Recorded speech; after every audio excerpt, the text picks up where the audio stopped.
Hi everyone, I'm Brandon Alinger here at Prop Store. I want to try to give you an idea of what some of the Star Wars lots in the Phil Tippett auction are like. So this lot relates to animating the Imperial Walker models for The Empire Strikes Back.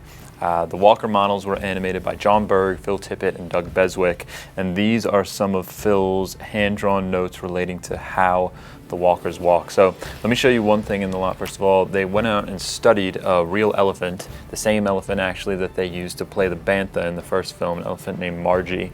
They looked at how the elephant walked, how the body moved, how the legs moved, and then they used that as the basis for the animation of the Imperial Walkers. So this sheet here is a diagram of which leg lifts up at which time and how it affects the body, whether the front of the body is rising or falling and whether the rear or the tail of the body is rising or falling. And I love stuff like this because it really gives you a sense of just how much effort goes into making a film like The Empire Strikes Back and how much effort went into the visual effects of the Star Wars films and other films of that era. The page over here, this is showing the Walker turn cycle. So you've got some overhead diagrams here of how the four legs of the Imperial Walker are going to move to allow this thing to turn when it turns to shoot at the rebels.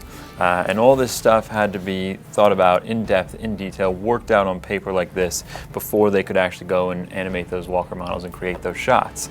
So this paperwork is stuff that's never been seen, never been published. It's not in any of the making of books, and it's giving you an insight into the movie that no one's ever had before, and an insight into Phil Tippett's animation process that no one's ever had before.